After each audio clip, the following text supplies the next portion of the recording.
দর্শক আসসালামু আলাইকুম, আপনাদের স্বাগত জানাচ্ছি সপ্তাহের আলোচিত বিষয় নিয়ে বাংলা ভিশনের বিশেষ আয়োজন যে কথা বলতে চাই অনুষ্ঠানে। আপনাদের সঙ্গে আছে আমি জিয়া খান। দর্শক, আপনারা জানেন এই অনুষ্ঠানের মাধ্যমে আমরা সমসাময়িক বিভিন্ন বিষয় নিয়ে আলোচনা করে থাকি।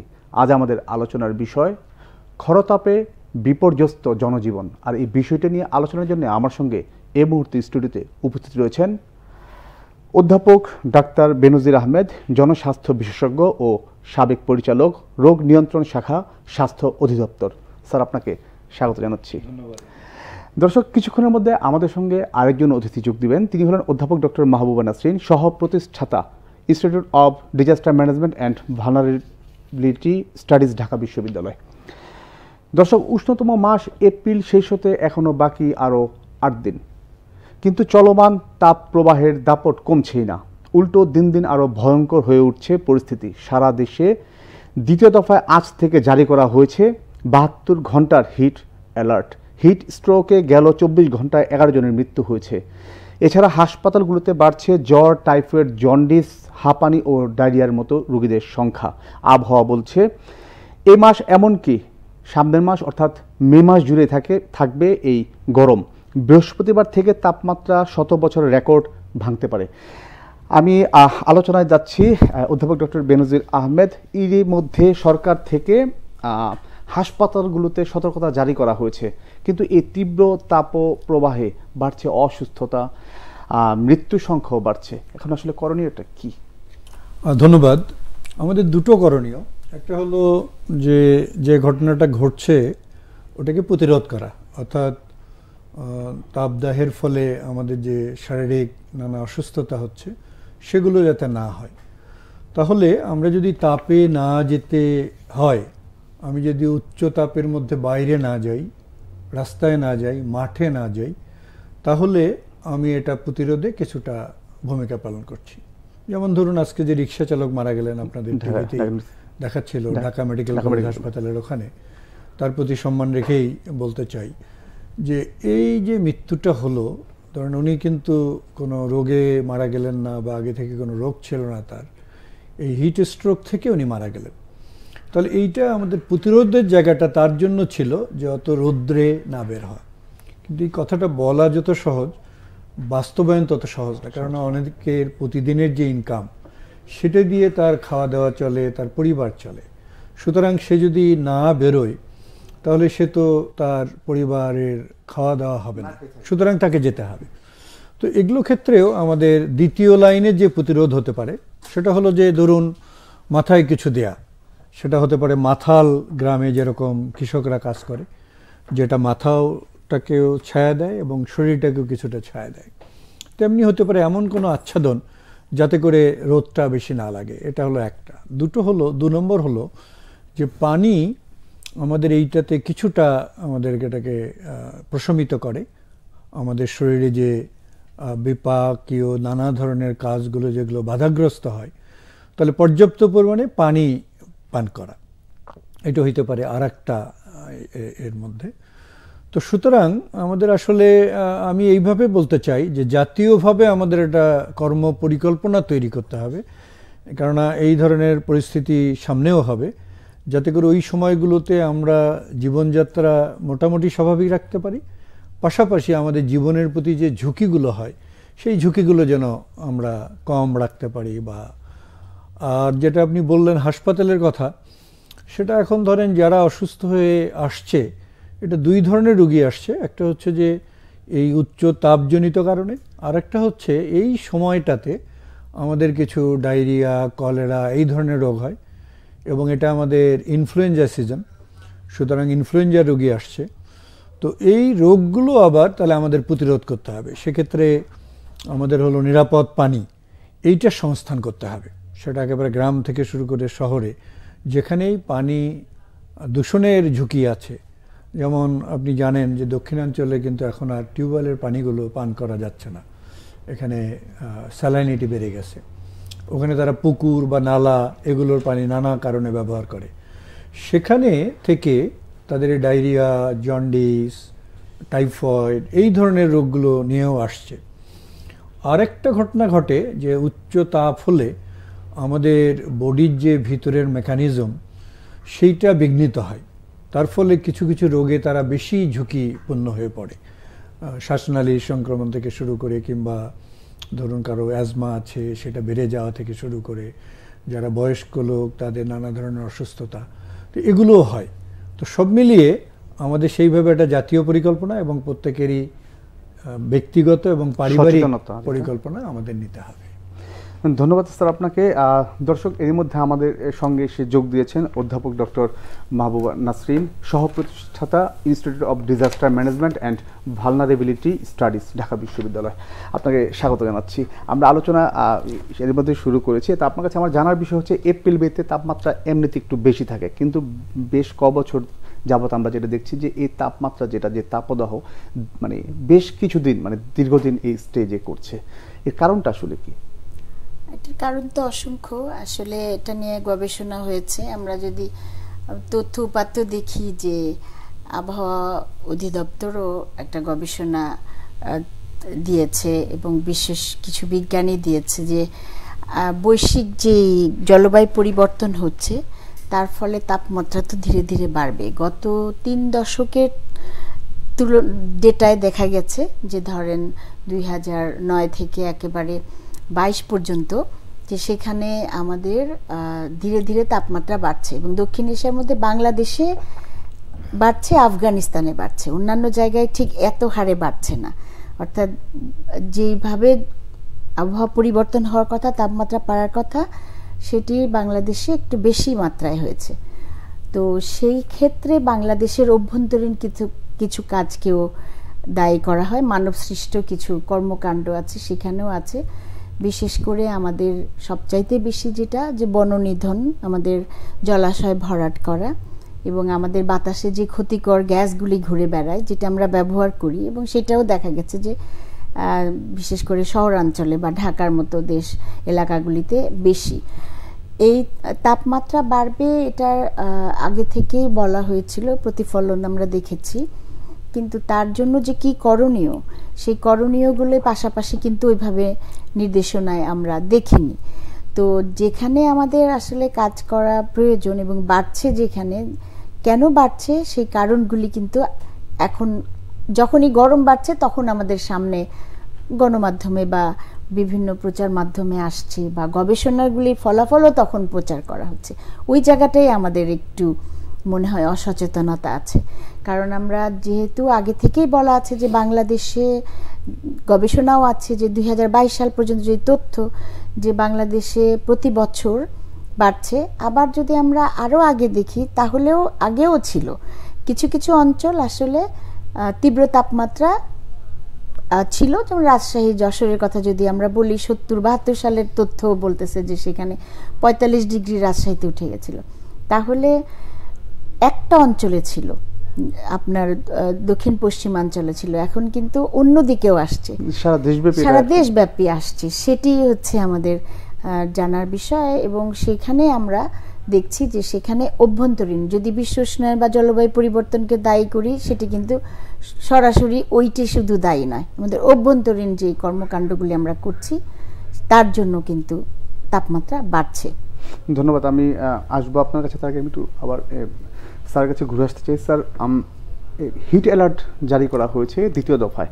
তো আপনি একটু আগে প্রচণ্ড মানে সূর্যের মধ্যে থাকা, তারপর আর বেশ কিছু বিষয়ে আপনি পরামর্শ দিলেন। তারপর জানার হচ্ছে এই হিট অ্যালার্টে মানুষের করণটা কি হবে, তাদের কাছে মেসেজটা কিভাবে যথাযথভাবে পৌঁছে দেওয়া যায়? না, ধন্যবাদ।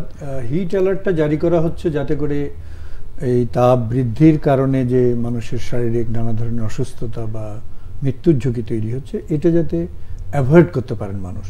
যেমন ধরুন আমাদের স্কুল কলেজগুলো, সেগুলোর সময় পরিবর্তন করা, আইদার তাদের বন্ধ করে দেয়া, যেটা নেওয়া হচ্ছে হিট ওয়েভ অনুযায়ী তারা কিন্তু এই ব্যবস্থাটা নিচ্ছেন যে স্কুলগুলোকে বন্ধ করে দেয়। ঢাকা ইউনিভার্সিটি ম্যাডাম আছেন ওখানে তারা এখন অনলাইন ক্লাস শুরু করছেন। তাহলে এগুলো একটা ব্যবস্থা।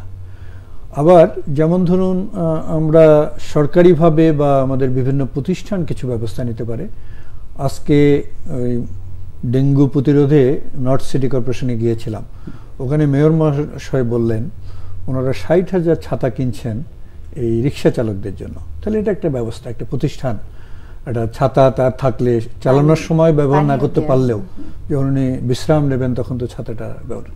অনুরূপভাবে যেমন ধরেন একটা ব্যবস্থা নেওয়া যায় যে আমাদের ওয়াসা যদি বিভিন্নখানে পানির ট্যাঙ্ক বসিয়ে দেয়, সরকারিভাবে যে ব্যবস্থাগুলো, রাইট, তো ওখানে যদি পানির ট্যাঙ্ক বসিয়ে দেয় এবং প্রত্যেক দিন যদি ওখানে নিরাপদ পানি ওখানে দিয়ে দেয় এবং ট্যাপ থাকে, তাহলে মানুষ ধরেন যারা রাস্তায় চলাচল করে, রিক্সা চালক, যারা অন্য খেটে খায় মানুষ, তারা কিন্তু ওখান থেকে এক বোতল পানি নিয়ে 2-1 ঘন্টার জন্য এটা হতে পারে। কিংবা আমাদের ঢাকা সিটিতে যারা বিভিন্ন ধরনের শরবত বিক্রি করে, এগুলো ধরেন একটা রেগুলেটরি ব্যবস্থা থাকতে পারে যে সেটার মানটা ঠিক কিনা, ওটা খেয়ে উনি যেন আবার অসুস্থ না হন।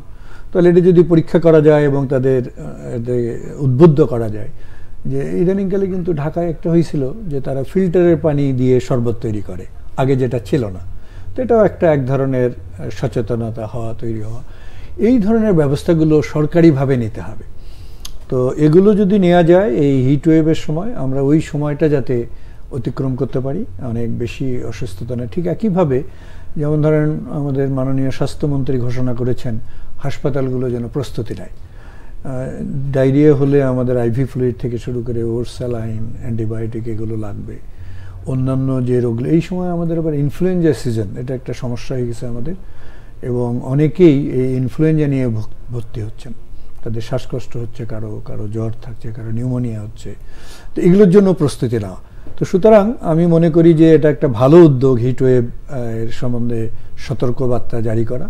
এটা আরও দীর্ঘমেয়াদে করা যায় কিনা, যাতে করে মানুষ বা আমাদের সরকার সেই ধরনের প্রস্তুতিগুলো নিতে পারে, যাতে করে আমাদের জীবনটা সহনীয় থাকে, আবার আমরা যেন কাজগুলো চালিয়ে যেতে পারি, এরকম একটা পরিবেশ যাতে থাকে। ধন্যবাদ স্যার আপনাকে। ম্যাডাম, আপনি একটু আগে যে বিষয়টা বললেন আর কি, যে আমরা আগাম যে তথ্যটা আমরা জানতাম কিন্তু ওই হিসেবে আমাদের ব্যবস্থাটা নেওয়া হয়নি। আপনার কাছে আমার প্রশ্ন হচ্ছে যে আমরা ব্যবস্থা নেই, এমন আত্মঘাতে আমরা কেন হলাম, নাকি আমরা কোনো ব্যবস্থা নিল সেটা মানে কোনো কার্যকর হতো না, মানে কেন ব্যবস্থা নেওয়া হয়নি কেন? আসলে আমরা যেমন যাতে ঢাকা শহরে, তো আপনারা জানেন ঢাকা শহরের কথাই বলি যে শতকরা 20% বনভূমি থাকার কথা, কিন্তু আমরা এক সময় দেখেছি 5%। ব্যবস্থা নেওয়ার ফলে এটা কিন্তু 8 ভাগে হয়েছে। 8 ভাগ মানে গাছপালা, এখন মানুষ এখানে ছাদ কৃষিও ধরা হচ্ছে, কিন্তু সেটি আসলে স্থায়ী সমাধান না। স্থায়ী সমাধান হচ্ছে যে আমরা অনেক প্রাকৃতিক বন, প্রাকৃতিক গাছ, যেগুলি আসলে মাটি ধরে রাখে, যেগুলি আপনাকে উষ্ণতাটা ধরে রাখে, ছড়ায় না, এই ধরনের প্রজাতি না জেনেই কিন্তু আমরা এই বননিধন করে ফেলেছি। আর জলাশয় ভরাটের কথা তো আমরা সবাই জানি যে কিভাবে আস্তে আস্তে আমাদের জলাধারগুলি, এইটা তো প্রাকৃতিকভাবে যা ছিল আমরা সেটিকে মডিফাই করেছি বা পরিবর্তন করেছি বা দখল করেছি। সেটির জন্য কিন্তু আইনও আছে, কিন্তু তারপরেও কার্যকর প্রয়োগ করা যাচ্ছে না। এখন যাদের জন্য আইন, সেটি তো জনগণ। আমি শুধু দায়টা সরকারকে দিচ্ছি না, প্রায়োগিক দিক থেকে মানুষ কিন্তু যারা বিশেষ করে ধনবান, যারা বাড়ি ঘর নির্মাণ করবেন, তৈরি করবেন, বা জলাধার দখল করে নিজের একটা সাইনবোর্ড দিয়ে বসে থাকছেন, সেখানেও আমাদের আসলে ওইভাবে কাজ করা হয়নি।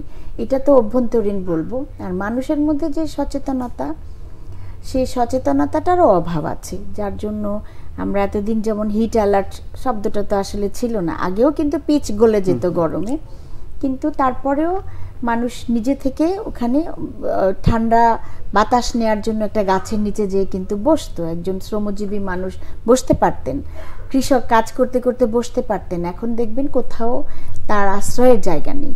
তো এইখানে আমরা কেন প্রয়োগ করতে পারি না? আমি ধীরে ধীরে পরিবর্তনগুলি দেখি, কিন্তু আমাদের উপরে যখনই প্রয়োগ করা হয়, আমরা এখানে রাজনৈতিক অর্থনীতি বলি যে সবার উপরে একইভাবে আমরা আইন প্রয়োগ করতে পারছি না, কিন্তু সেই জায়গাটাতে আছে। আমরা এমনকি আমাদের যে বিল্ডিং কোড মেনে বাড়ি ঘর তৈরি করার কথা, যেই জায়গায় আমরা জলাশয় আছে সেগুলিকে আমরা অনুমোদন দিচ্ছি না, কিন্তু হয়তো এক সময় দিল না, আরেক সময় কিন্তু এটা অনুমোদন পেয়ে যাচ্ছে। তো এই জায়গাটায় আমার মনে হয় একটু আমাদের আরও কাজ করতে হবে। কিন্তু এখন যেহেতু আমাদের প্রশিক্ষণ প্রয়োজন আছে, যেহেতু পরিবর্তিত পরিবেশ আমরা চলে এসেছি, এখন এই গরম অনুভূত হবে, তীব্র গরম অনুভূত হবে, মাঝারি গরম অনুভূত হবে, এবং সেই জায়গাটায় আমাদের আসলে প্রতিকারগুলি এখন চিন্তা করতে হবে। অর্থাৎ এর সাথেই বসবাস করতে হলে আমরা যেমন যেখানে আমার লবণাক্ত এলাকাতে লবণাক্ত সহিষ্ণু কৃষি কাজ করছি, এখন হচ্ছে যেখানে তীব্র গরম, তীব্র শীত, সেখানেও আমাদের আসলে যে ব্যবস্থাগুলি নেওয়া প্রয়োজন। আমরা জানি যে ইউনিসেফের সহায়তায় সরকার একটি প্রকল্প হাতে নিয়েছে, যেখানে আসলে বিভিন্নভাবে এই তীব্রতা কমানোর জন্য যা যা করা প্রয়োজন সেই পদক্ষেপগুলি নেওয়া হবে। স্বাস্থ্যমন্ত্রী একটু আগেই বললেন তিনি যে কিছু পদক্ষেপ নিচ্ছেন হাসপাতালে, যাতে আমাদের গরমে যে অসুস্থতাগুলি হয় সেই অসুস্থতাজনিত রোগীদেরকে আমরা যাতে সেবা দিতে পারি। কিন্তু আমার ডাক্তারের ভাষায় যদি বলি যে prevention is better than cure, তো প্রিভেন্ট করার জন্য যা যা করা দরকার এখন থেকে আমাদের সেই কাজগুলি করতে হবে। এবং গাছ লাগানো একটা পদ্ধতি, কিন্তু ফরেস্ট্রি বা বনায়ন বা প্ল্যান্টেশন গাছ লাগানো কিন্তু এক না। সুতরাং এখনো যা আছে আমাদের সেটিকে রক্ষা করতে প্রয়োজন, রক্ষা করতে হবে। ধন্যবাদ আপনাকে। স্যার, আরেকটা বিষয় যে এই যে বর্তমানে যে তাপদাহ, এটার মধ্যে আমরা সব মানুষ আমাদের আক্রান্ত হচ্ছে, তারপরও কাদের ঝুঁকিটা সবচেয়ে বেশি? না, আমাদের শিশুরা বেশি ঝুঁকিতে পড়ে। আমাদের এই ব্যাপারে খুব খেয়াল রাখতে হবে। বিশেষ করে শিশুরা যদি তপ্ত রৌদ্রের মধ্যে বেরোয় তাহলে তাদের দ্রুতই পানিশূন্যতা হতে পারে এবং সেটা জীবনঘাতী হতে পারে। একইভাবে যারা বয়স্ক মানুষ তাদেরও ক্যাপাসিটি কমে আসে এগুলো, এবং নানা ধরনের রোগে যারা ভোগেন, দীর্ঘমেয়াদী রোগে যারা ভোগেন, কিডনি রোগে যারা ভোগেন, কিংবা ডায়াবেটিসের যারা অনিয়ন্ত্রিত থাকে, তাদের জন্য কিন্তু এটা বেশি ঝুঁকিপূর্ণ। তো সুতরাং আমাদের শিশুদের ব্যাপারে বিশেষ খেয়াল রাখতে হবে। এবং একটা ইন্ডিকেটর এরকম হতে পারে যে প্রস্রাব, স্বাভাবিকভাবে একজন যেভাবে প্রস্রাব করে এই গরমেও যেন সেটা থাকে। তাহলে সেইটুকুর জন্য যতটুকু পানি দেওয়া দরকার, এটা মা বাবারা খেয়াল করবেন বাচ্চাদের ক্ষেত্রে, আর বড়রা নিজেরাই খেয়াল করতে হবে যে আমার প্রস্রাবের পরিমাণ কমে যাচ্ছে কিনা। কমে যাওয়া মানে হলো তার ডিহাইড্রেশন হচ্ছে। আরেকটা কথা আমাদের খেয়াল রাখতে হবে, গরমের মধ্যে আমাদের পানির সাথে সাথে লবণ বেরিয়ে যায় আমাদের ঘামের সাথে। সুতরাং শুধু পানি খেলে হবে না, লবণযুক্ত পানি খেতে হবে। যেরকম হতে পারে যে শরবত, তার সঙ্গে লবণ দিয়ে খাওয়া, সেটা আমাদের লবণের ঘাটতি, যেটা ইলেকট্রোলাইট ইমব্যালেন্স হলে অনেক বয়স্ক লোক আছে যারা ওটার কারণেই শকে চলে যেতে পারেন। কাজে এটা খুব গুরুত্বপূর্ণ। ডাবের পানি হতে পারে, খাওয়া যেতে পারে, এর মধ্যে লবণ আছে। ওআরএস খাওয়া যায়, কিন্তু আমি নিরুৎসাহিত করি। ওআরএসে বাইকার্বনেট দেয়া থাকে, এইটা ইমব্যালেন্স করে একটি ইলেকট্রোলাইট। তো সুতরাং সাধারণ লবণ শরবত, তার মধ্যে লেবু দেওয়া যেতে পারে, নানা ধরনের জুস খাওয়া যেতে পারে।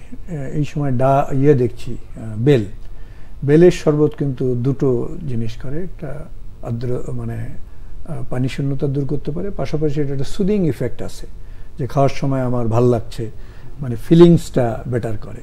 তো এই ধরনের যেগুলো পাওয়া যায় আমাদের দেশীয় বিভিন্ন, এখন আছে আমাদের তরমুজ, এখন অনেক ফ্রুটস পাওয়া যাচ্ছে। হ্যাঁ, তরমুজ আছে, তরমুজে যেমন জুস করে খাওয়া যেতে পারে।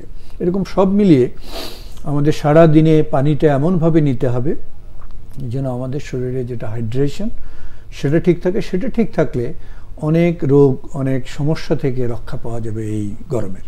আর এটা যদি ঠিক না থাকে তাহলে কিন্তু ওটার জন্য সরাসরি কেউ অত্যন্ত অসুস্থ হতে পারেন, অথবা মানে এটার প্রভাব হিসেবে অন্য রোগে আক্রান্ত হতে পারে। যারা গর্ভবতী যেসব মায়ের আছে তাদের ক্ষেত্রে স্যার পরামর্শটা এটাও খুব ঝুঁকিটা, এটা খুবই গুরুত্বপূর্ণ। এখানে শুধু মা না, তার গর্ভস্থ শিশুরও এই ডিহাইড্রেশন বা অন্যান্য এফেক্টগুলো পড়ে। তো সুতরাং আমাদের গর্ভবতী মা যাদের আছেন তাদের প্রতি দুটো ব্যাপারই খেয়াল রাখতে হবে, ঘরের বাইরে এবং ঘরের ভিতরেও। ঘরেও কিন্তু প্রচুর তাপমাত্রা, সুতরাং ওনাকে যদি অনেক কাজ করতে হয়, যদি রান্নাঘরে যেয়ে তাকে রান্না করতে হয়, এই ধরনের কাজ করতে হয়, তাহলে ওখানেই তার অনেক ডিহাইড্রেশন হবে। তো সুতরাং যারা গর্ভবতী মা তাদের নিজেদেরও খেয়াল রাখতে হবে যে প্রচুর পানি গ্রহণ করতে হবে। এবং রান্নাটা যদি এরকম একটা পরিকল্পনা করেন যে আর্লি মর্নিং, একটু ভোরের দিকে রান্না, আর সন্ধ্যার পরে, তাহলে দুপুরে যেন রান্নাঘরে না যেতে হয়, কারণ এই রান্নাঘরে প্রচণ্ড তাপ উৎপন্ন হয়। তো এইভাবে করে, এবং যদি কারো বেশি শুষ্কতা দেখা দেয় তাহলে তাকে আইভি ফ্লুইড দিতে হবে। সেক্ষেত্রে চিকিৎসক বা হাসপাতালে যেতে হবে যাতে করে তার বা গর্ভস্থ সন্তানের ক্ষতি না হয়। ধন্যবাদ। আমরা আবারও ফিরব। দর্শক, যে কথা বলতে চাই অনুষ্ঠানে যে ছোট্ট একটা বিরতির সঙ্গেই থাকুন।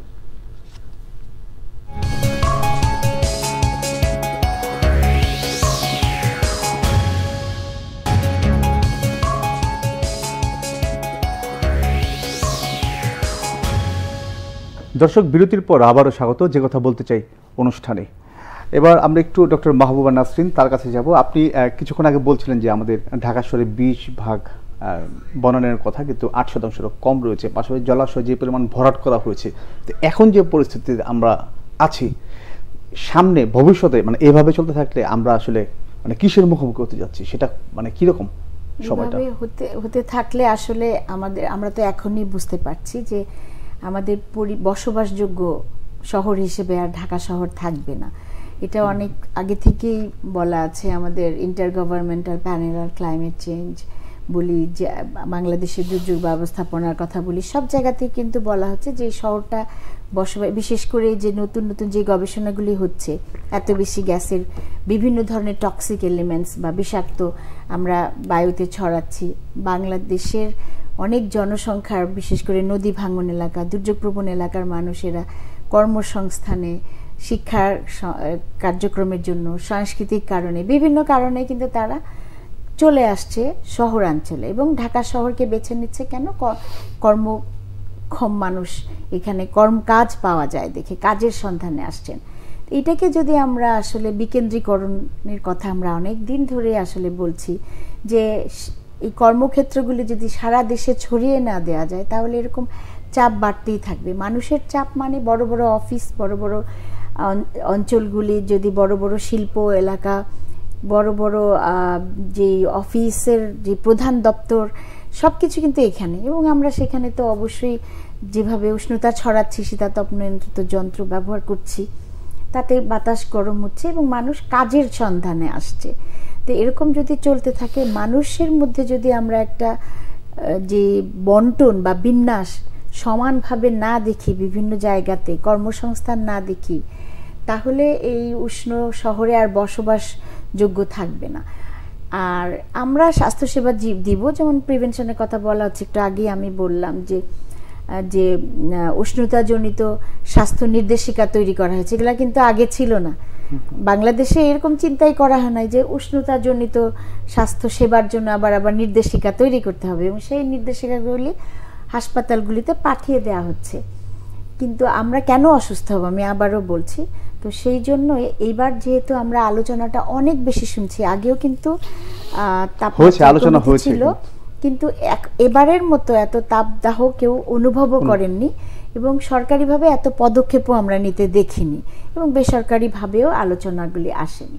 তো সেই জন্য আমরা যেমন একটা গবেষণা, একটা হিউম্যানিটেরিয়ান কনফারেন্স হয়েছিল কিছুদিন আগে, সেখানে আমরা একটা গবেষণা দেখেছি যে তারা সবাই বলছে যে আমরা বিভিন্ন শহরে কিন্তু একটা সিজনাল ক্যালেন্ডার করি, যে এই সময় এই প্রতিষ্ঠানগুলি এখানে চলবে না, এই প্রতিষ্ঠানগুলি সাময়িকভাবে অন্য জায়গাতে নিতে হবে। সেখানে তাদের তো পরিবার ছাড়াও শিক্ষার্থীরা যেতে পারে, যেটা আমাদের দেশে সম্ভব না।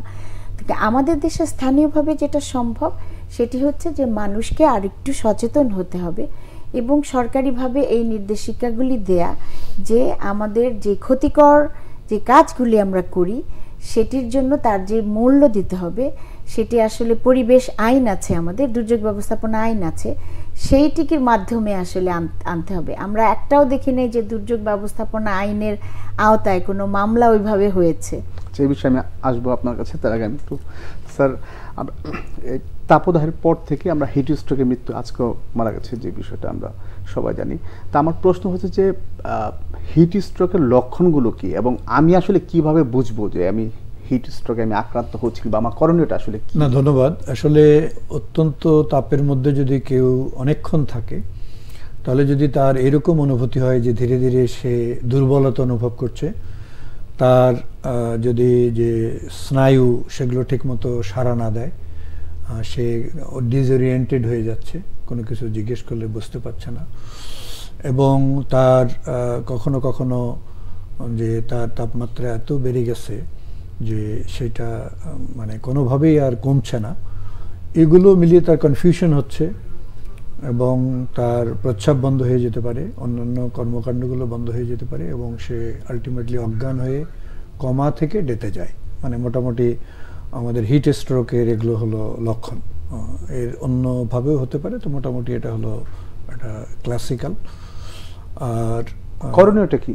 এখানে করণীয় হলো যে এরকম যদি কেউ হয় তাকে এক ঠান্ডা জায়গায় শোয়াতে হবে, এরপরে তার গাটা মুছে দিতে হবে, স্পঞ্জিং করতে হবে, আপনার গামছা বা এই ধরনের কাপড় ভিজিয়ে ভিজিয়ে, যদি কোথাও ফ্যানের সুযোগ থাকে সেখানে ফ্যানের বাতাস দিতে হবে, এবং তাকে ধীরে ধীরে পানি খাওয়াতে চেষ্টা করতে হবে। যদি খেতে না পারে, যদি পানি খেতে না পারে, প্রয়োজনে তাকে আইভি ফ্লুইড নিতে হবে, সেখানে হাসপাতালে ট্রান্সফার করতে হবে। হিট স্ট্রোক যদি একটা রোগী অজ্ঞান হয়ে যায় তাহলে তৎক্ষণাৎ যেটা করণীয় সেটা হলো হাসপাতালে ট্রান্সফার করা। এটাই হলো, কারণ স্থানীয়ভাবে তার ম্যানেজমেন্ট করা কঠিন, খুব দ্রুত হাসপাতালে নিতে হবে। ধন্যবাদ স্যার। ম্যাডাম, আপনার কাছে ঘুরে ফিরে আরেকবার আসি, সেটা হচ্ছে গিয়ে যে তাপদাহ হইতে করে আমাদের কৃষিতে ব্যাপক ক্ষতি হচ্ছে। আমরা জানি এই মৌসুমটা আমাদের একদম ফলের যে সিজন, আম, জাম, কাঁঠাল সবকিছু, তারপর ধান, বিভিন্ন ধরনের ধান, তো এটা আসলে কি পরিমাণে ইফেক্ট করবে এই তীব্র তাপদাহ আমাদের কৃষিতে? এটা তো তাপদাহের কারণে যে ক্ষতি হবে সেটা তো অলরেডি তথ্য উপাত্ত আছে, যে মে মাস পর্যন্ত, 31শে মে পর্যন্ত আসলে আমাদের যে পরিমাণ অর্থনৈতিক ক্ষতি হবে বিশ্বব্যাপী, তার মধ্যে বাংলাদেশ অন্যতম হবে। কারণ বাংলাদেশ একটা কৃষি নির্ভর দেশ এবং কৃষিতে আমরা ক্ষতিকর প্রভাব ইতিমধ্যেই দেখছি। পানির একেবারেই লেয়ার যেটা, সেটা কিন্তু নিচে নেমে যায়, অর্থাৎ পানির স্তর যদি নিচে নেমে যায় তাহলে সেচ কাজ করার জন্য, কৃষি কাজ করার জন্য যে পরিমাণ উষ্ণতা, যে পরিমাণ ময়েশ্চার বা জলবায়ু, যেই ধরনের পানির স্তরে থাকার প্রয়োজন, যে উপাদানগুলি, সেই উপাদানগুলিও থাকছে না। তো সেখানে আমরা যদি মনে করি যে অল্টারনেটিভ বা বিকল্প, অর্থাৎ আমার জীবিকার উপরে প্রভাব পড়ছে, কারণ যেটা হচ্ছে প্রাকৃতিক ছাড়া সেচ কাজ যারা করছে তারা কিন্তু ধনী কৃষক, তারা পাচ্ছেন হয়তো তাদের সেচ কাজ করার জন্য, তার কৃষি কাজ কন্টিনিউ করার জন্য। কিন্তু কৃষক যে শ্রমজীবী কৃষক, যিনি কৃষি শ্রম দিচ্ছেন মজুরি বিনিময়ে, তার কিন্তু ক্ষতিটা হয়ে যাচ্ছে, কারণ এই ওরকম কাজ পাচ্ছেন না যেটা ম্যানুয়ালি করতেন।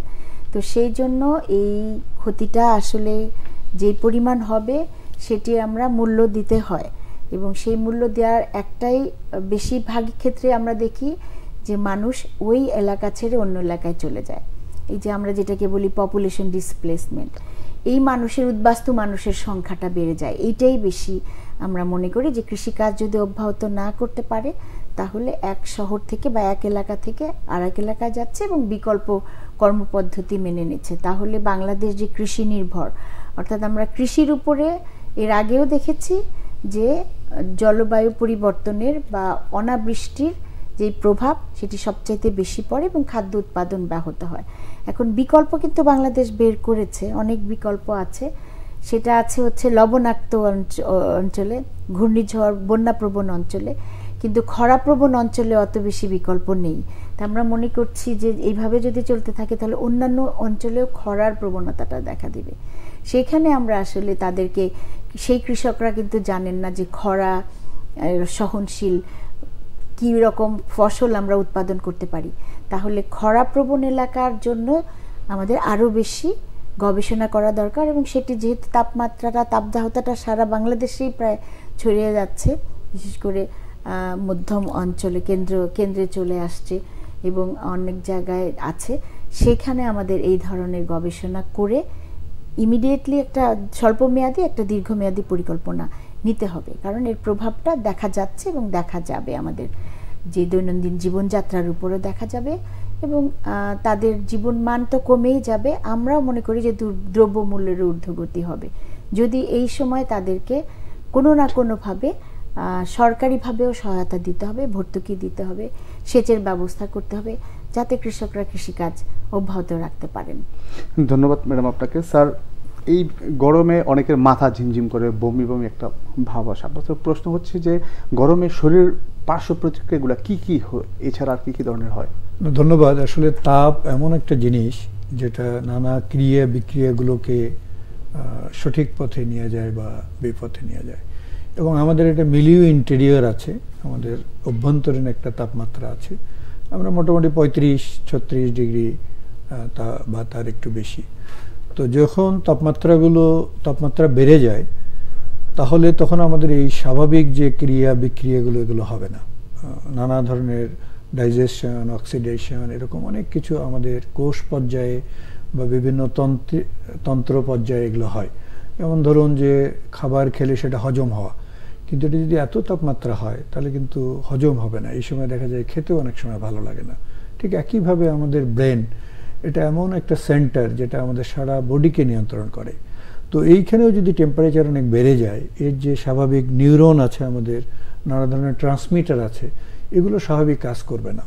তখন তার খারাপ লাগবে, মাথা ঘুরতে পারে, মাথা ব্যথা হতে পারে, এমনকি আমরা তো আপনি যেটা বললেন এর আগে, হিট স্ট্রোক হয়ে অজ্ঞান হয়ে যেতে পারে, তার মৃত্যু পর্যন্ত হতে পারে। তো আসলে এছাড়াও আরও একটা ঘটনা ঘটে, সেটা একটু বলি। সেটা হলো যে অত্যন্ত গরম এবং ঠান্ডা, ধরুন একজন খুব গরম থেকে এসে এসিতে ঢুকলো, তখন কিন্তু তাদের যে তাপমাত্রার পার্থক্যটা, এটা শরীরটা মেনে নিতে পারে না। তখন আমাদের যে শ্বাসনালীর যে লাইনিং আছে, এই লাইনিংগুলো ক্ষতিগ্রস্ত হয়, এবং আমাদের কিছু ব্যাকটেরিয়া, কিছু ভাইরাস আমাদের শরীরে স্বাভাবিক থাকে, কিন্তু লাইনিং ঠিক থাকলে ওরা সংক্রমণ করতে পারে না। স্যার এসিতে তাহলে যাওয়ার কিংবা থাকার এটা কি আসলে, এই যে হুটহাট তো আমরা স্যার এখন যাচ্ছি, কি গরমে সহ্য করতে পারে না, দুম করে এসি, আসলে করণ এটা কি? এগুলো কিন্তু আমাদের ধীরে ধীরে করতে হবে। যেমন ধরুন আপনি ঘরে ঢুকলেন, ঢুকেই এসিটা না চালানো, তাহলে আপনি বাইরে অনেক গরম থেকে আপনি প্রথমে ঘরের তাপমাত্রা একটু কম, শরীরটা একটু অ্যাডজাস্ট করুক, তারপরে এসি চালান। এবং আমরা বলি বাইরের যত তাপমাত্রা আর এসির যে তাপমাত্রা, এইটার পার্থক্য যেন অনেক বেশি না হয়। যেমন ধরেন বাইরের তাপমাত্রা 38 ডিগ্রি আর আপনি দিলেন 21 ডিগ্রি, তাহলে এই পার্থক্যটা অনেক বেশি, তখন শরীর এই এত বড় পার্থক্যটা মেনে নিতে পারবে না। ধরেন এখানে এরকম হতে পারে, বাইরে 38 ডিগ্রি, আপনি 26 ডিগ্রি দেন, 26 ডিগ্রিতে দিলে আপনার অনেক বেশি আরাম পাবেন তা না, কিন্তু শরীরটা অ্যাডজাস্ট করে নিতে পারবে। তারপরে অনেকক্ষণ পরে হয়তো বা আর একটু কমাতে পারেন। কিন্তু আমরা একটা সবসময় বলি যে বাইরের যে তাপমাত্রা তার সঙ্গে এসির তাপমাত্রার পার্থক্য যেন অনেক বেশি না হয়। ঠিক একইভাবে আপনি খুব গরমের মধ্য থেকে এসে ফ্রিজের ঠান্ডা পানি খাচ্ছেন, এই ঠান্ডা পানিটা হঠাৎ করে যে এই যে তাপমাত্রার পার্থক্যটা, এখানে ইনজুরি করবে, আমাদের মাইক্রো লেভেল ইনজুরি হবে, যেটার ফলে আমাদের নানা, এছাড়াও কারো কারো অ্যালার্জিক ম্যানিফেস্টেশন হতে পারে। খাদ্যাভ্যাসে আপনারা পরিবর্তন আনতে বলেন, এই সময় আসলে কি খাওয়া উচিত বা কি ধরনের জামা কাপড়টা পরা উচিত? দুটো তিনটা জিনিস মানা উচিত। একটা হলো যে খাবারের ব্যাপারে, যে গুরুপাক এই সময় পরিহার করা উচিত। ভালো হয় বাংলাদেশে পান্তা ভাত এই সময়ের জন্য খুবই ভালো। কেউ যদি পান্তা ভাত খান এবং মাছ, এই সময় বেশি মাংস না খাওয়া, বেশি তেল না খাওয়া, বেশি চর্বি না খাওয়া, যেটা আগেই বললাম তাপমাত্রা বেশি হওয়ার জন্য এটা হজম করতে পারে না। ফল এই সময় বেশি খাওয়া যেতে পারে, চিড়া দিয়ে ঠান্ডা ভিজিয়ে রেখে খাওয়া যেতে পারে। আমাদের কিন্তু এই কারণেই 1000 বছরের যে আমাদের অভিজ্ঞতা, তার উপরে ভিত্তি করেই কিন্তু বাংলাদেশে পান্তা ভাত চালু হয়েছিল, আমাদের চিড়া মুড়ি এই ধরনের খাবার চালু হয়েছিল। এটা কিন্তু 1-2 বছরের না, 1000 বছরে। এবং আমরা দেখেছি শরীরের জন্য এটা আমাদের ভালো, আমাদের এলাকার সাথে এটা মানানসই। সুতরাং ওই দিকেই আমাদের রাখতে হবে। এই সময় গুরুপাক খাবার বা যেগুলোকে আমরা জাঙ্ক ফুড বলি, এগুলো পরিহার করাটা। এবং জামা কাপড়ের একটা পরিবর্তন, আর জামা কাপড়ের সাদা হালকা রং, একেবারে কালো রং বা মোটা জামা না পরা, ফুল স্লিভ হলে ভালো হয়, তাহলে তাপমাত্রাটা আমাদের হাতে বা ইয়েতে লাগবে না, আর পাতলা একটু হলে ভালো হয়। ধন্যবাদ স্যার আপনাকে। ম্যাডাম, আপনি কিছুক্ষণ আগে এই উষ্ণতা বাড়ার পিছনে ক্ষতিকর গ্যাসের কথা আপনি বলেছেন। তো আমরা যদি জানি 5 ধরনের গ্যাস রয়েছে, যেমন carbon monoxide, nitric oxide, nitrogen dioxide সহ আর 2 ধরনের গ্যাস রয়েছে। আমার প্রশ্ন হচ্ছে যে এই গ্যাসগুলো আসলে কিভাবে তৈরি হয়? এটা তো আসলে বাংলাদেশে ঢাকার কথাই বেশি গবেষণাগুলিতে চলে আসে, ঢাকার কথাই। কারণ বাংলাদেশে যে পেট্রোল অনেক বেশি যানবাহনের পেট্রোল থেকে, যে দুইটা ঋতুতে কিন্তু বেশি থাকে, গ্রীষ্মকাল এবং বর্ষাকাল। এই সময়ে এই ক্ষতিকর গ্যাসের পরিমাণ উপাদান বেশি পাওয়া যায়, এবং সেটি হচ্ছে আপনার যানবাহনের থেকে আসে, যেই আমরা সেখানে যে জ্বালানি ব্যবহার করি সেখান থেকে নির্গত হয়ে। আরেকটা আসে ইটের ভাটা যে আছে যেসব এলাকাতে অনেক বেশি, সেখানে এসব গ্যাস বেশি পাওয়া যায়। আর হচ্ছে আমাদের ময়লার বাগার, যেটা বর্জ্য, যে আমরা একই রকম বর্জ্য, সব বর্জ্য একই জায়গায় ফেলছি, হ্যাঁ, সেখানে বাংলাদেশে আসলে কোনো পৃথক করার ব্যবস্থা নেই। আমরা অনেক দেশেই দেখি যে তারা একদম আলাদা করে ব্যাগ দিয়ে যায়, যে পরিশোধিত, অপরিশোধিত বা বায়োডিগ্রেডেবল যেগুলি থাকে। তো তো সেগুলি আলাদা আলাদা ব্যাগ দিয়ে যায়, কিন্তু আমাদের হচ্ছে যত্রতত্র ফেলা হয়, সেখান থেকেও কিন্তু ক্ষতিকর গ্যাস আসে। আমাদের ইন্ডাস্ট্রি বা শিল্প কম, কিন্তু তারপরেও আমরা আসলে দেখেছি যে আমাদের যে কমপ্লায়েন্স ফ্যাক্টরসগুলি ওগুলি কিন্তু আমরা ভেবে মানি না। বাংলাদেশে অনেক ভালো ভালো আইন হয়েছে, বিশেষ করে 13 সালে সাভার দুর্যোগের পরে, কিন্তু আমরা ওইটা ওইভাবে মানি কিনা সেই জায়গায় আমাদের যে এফ্লুয়েন্ট ট্রিটমেন্টটা ওইভাবে করা হয় না। এমনকি বর্জ্য যে পরিশোধন করা, রিসাইকেল করা, আমরা যেটা বলি পুনরায় ব্যবহার করা, সেইটিও কিন্তু হয় না। কিন্তু রিকমেন্ডেশনসও আছে, সেখানে তাদের পরামর্শ আছে, সেখানে নীতিমালাও আছে। আরেকটা বিষয় আমি একটু মাঝখানে বলি যে আমাদের গবেষণায় উঠে এসেছে আর কি 2 সিটির 82% এলাকা হচ্ছে কংক্রিটে ঢাকা, যেখানে সড়ক, জলাশয়, উন্মুক্ত জায়গা থাকার কথা 60%, সেখানে 24% রয়েছে। এবং নগরে একরে বসবাস করার কথা হচ্ছে 100 থেকে 120 জন, সেখানে 400 থেকে 500 জন মানুষ বসবাস করছে। ইতিমধ্যে ঢাকা শহর যে বসবাস অযোগ্য হয়ে গেছে, তাহলে এটাকে আসলে কি সম্ভব বসবাসযোগ্য করা, কিংবা কিভাবে সম্ভব? আসলে কোনো কিছু অসম্ভব না। মানে আমরা যদি নেতিবাচক, মানে আমরা যদি পজিটিভ ইতিবাচক দৃষ্টিভঙ্গি রাখি, তাহলে আমরা যেহেতু অপরিকল্পিত নগরায়ন হয়েছে, আমাদের এখানে অপরিকল্পিত শিল্পায়নও হয়েছে, তো সেখানে আমরা তো অনেক কিছুই ব্যবস্থা নিয়েছি। এখন যেমন ট্যানারি আমরা সরিয়ে অন্য জায়গায় অন্যত্র নিয়েছি, সেখানেও আবার পরিবেশ দূষণ করছে কিনা সেটি আগে দেখা দরকার। তা আমাদের আগে শুধু পরিবেশ প্রভাব দেখা হতো, নিরূপণ যাচাই করা হতো, এনভায়রনমেন্টাল ইম্প্যাক্ট অ্যাসেসমেন্ট করা হতো। এখন কিন্তু দুর্যোগ হবে কিনা সেটিও দেখা হয়, অর্থাৎ এটাকে আমরা বলি ডিজাস্টার ইম্প্যাক্ট অ্যাসেসমেন্ট বা ডিআইএ করা। সেইগুলি কিন্তু সব জায়গায় করা হচ্ছে না। যদি আমরা এটা করতে পারি এবং মানুষকে যদি কি বলবো যে বিন্যাস করা যায়, যে কর্মক্ষেত্রে এখন আমাদের এত রাস্তাঘাটের ভালো হয়ে গেছে, কমিউটার যদি আমরা করতে পারি, কর্মজীবীরা আসবেন এবং কাজ করে আবার সেই শহর থেকে চলে যাবেন। এটা অনেক শহরে, চীনের মতো একটা এত বড় একটা দেশে হয়েছে, জাপানে হয়েছে, অনেক জায়গায় কিন্তু হয়েছে, সেখানেও কংক্রিট। কিন্তু মানুষের যখন যোগাযোগ ব্যবস্থাটা উন্নত হয় এবং সেটা যদি নিরাপদ হয়, আমাদের এখানে সড়ক দুর্ঘটনা হচ্ছে, অনেক কিছুই হচ্ছে। ঘুরে ফিরে সেই ড্যাপের কথাটা আবার আসছে, ডিটেল এরিয়া প্ল্যান।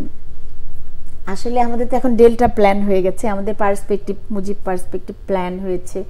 পরিকল্পনাগুলি কিন্তু খুব মানে চিন্তিতভাবে, সুচিন্তিতভাবেই করা হয়েছে, কিন্তু সেখানে সবকিছু আমাদের দেশীয়ভাবে করা হয়েছে কিনা। আমাদের এই প্ল্যানটা আছে, কিন্তু প্ল্যান করতে গেলে আপনার অনেক বড় বড় স্থাপনা ভেঙে ফেলতে হবে, সেই স্থাপনাগুলির জন্য আবার বিকল্প প্রয়োজন হবে, এবং একটা ভবন ভাঙতেই আমরা দেখেছি যে অনেক দিন সময় লেগেছে। কিন্তু যখন গড়ে উঠলো আমার চোখের সামনে দিয়ে, সেই সময় আমরা আসলে নেইনি, ব্যবস্থা নেই। মানে এখানে আমাদের যে অপরিকল্পিত সেটা একদম সুস্পষ্ট ভাবে ফুটে উঠেছে। আমি একদম অনুষ্ঠানের শেষ দিকে, তার আগে একটু স্যার আপনাকে দিয়ে আমি শেষ করতে চাই, সেটা হচ্ছে আমরা গেল কয়েক বছর ধরে ডেঙ্গুতে যে হাবুডুবু খাচ্ছি। গত বছর ডেঙ্গুর যে অবস্থা আমরা দেখেছি, সামনে বর্ষা মৌসুম চলে এসেছে, আপনার কাছ থেকে একটু শুনবো এক্ষেত্রে। ডেঙ্গুর একটু স্বস্তির খবর আছে। আমাদের জানুয়ারি মাসে 1000 ডেঙ্গু রোগী হয়েছে বাংলাদেশে, কিন্তু ফেব্রুয়ারি, মার্চ, এপ্রিল এই 3 মাসেই এটা আর বাড়েনি, অর্থাৎ গড়ে 300 করে হয়েছে মাসে। 2000 মোট ডেঙ্গু রোগী হয়েছে পর্যন্ত, একদম শেষ দিকে একটু। তো এইটা ভালো দিক একটা, তবে কিছু ঝুঁকি আছে। একটা জরিপ চলছে, জরিপে ডেঙ্গুর বিভিন্ন ইন্ডিকেটর আছে, সেই ইন্ডিকেটরগুলো খারাপ। আজকেও দেখলাম, আমি গিয়েছিলাম রূপনগর, মিরপুরে, তো ওখানে আমরা দেখলাম কতটা রয়েছে সামনে সেটা। হ্যাঁ, তো সুতরাং আমাদের ঝুঁকি আছে অবশ্যই। এই ঝুঁকি নিরূপণ করতে হবে আমাদের, বিশেষ করে যেগুলো এডিস যেখানে প্রজনন করে, ওই জায়গাগুলো যেখানে পানি জমে, এটা অবশ্যই ফেলে দিতে হবে। এটা যদি আমরা আগামী মে মাসটা আমাদের জন্য একটা সুযোগ, আমরা যদি এই ব্যাপারে অনেক কাজ করি, তাহলে জুন মাসে আমাদের অনেক বেশি রোগী হবে না। আবার জুন মাসে যদি আমরা কাজ করি, যখন বৃষ্টি শুরু হবে, একটু পানি জমবে, ওই পানিগুলো যদি দ্রুত ফেলে দিই, তাহলে আমরা জুলাই মাসে আবার কম পেতে পারি। মানুষের সচেতনতাটা এক্ষেত্রে কতটা জরুরি? মানুষ এখন যথেষ্ট সচেতন। বাংলাদেশে কোনো মানুষকে পাওয়া যাবে না যে ডেঙ্গু জানে না, বা ডেঙ্গু কোথায় এডিস মশা ডিম পারে। সমস্যাটা হচ্ছে একটা, যে আরও কিছু জায়গা আছে যেখানে সাধারণ মানুষ কাজ করতে পারে, যেমন 2টো বিল্ডিংয়ের মাঝখানে যে জায়গাটা, কিংবা একটা কনস্ট্রাকশন হচ্ছে যে জায়গাটায়, এই জায়গাগুলোতে আমরা এখন কাজ করছি। দেখা যাক আমরা ডেঙ্গুকে সহনীয় পর্যায়ে রাখতে পারি। ধন্যবাদ আপনাদের দুজনকে বাংলা ভিশনে আসার জন্য। দর্শক, যে কথা বলতে চাই আজ এ পর্যন্ত, আবার দেখা হবে আগামীকাল একই সময়ে। সবাই ভালো থাকুন, সুস্থ থাকুন।